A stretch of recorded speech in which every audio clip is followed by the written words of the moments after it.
வணக்கம். பைந்தமிழ் பகரி இயம்புக இலக்கியம். நான் காந்தரோபி. பாவலர் எட்வின் பிரிட்டோ. நாளைக்கும் நண்பன்.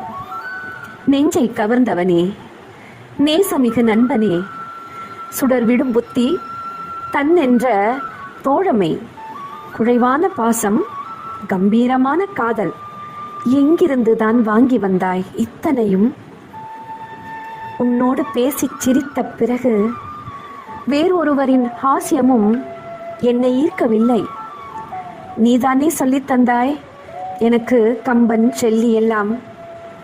இத்தனையும் விட்டு பொருளீட்டப் போகிறேன் என்று ஒரு மழை மாதத்தில் சொல்லி போனாய். மைல்களுக்கு அப்பால் நீ, மணித்துளிகள் எண்ணியபடி நான். எப்போதாவது எத்தனை முறை படித்தாலும் சலிக்காத கவிதையாய் வரும் உன் கடிதம். அந்த அக்னி காலங்கள் எப்படியோ உருண்டோட இதோ இன்று நம் திருமணம். நீ எனக்கு கணவனாக போகிறாயாம். நீ எனக்கு நல்ல கணவனாக, நான் உனக்கு நல்ல மனைவியாக வாழ்த்து சொல்லி போகிறார்கள். நீ எனக்கு கணவனாவது இருக்கட்டும். நாளைக்கும் நீ என் நண்பனாய் இருப்பாய் என்று நம்புகிறேன்.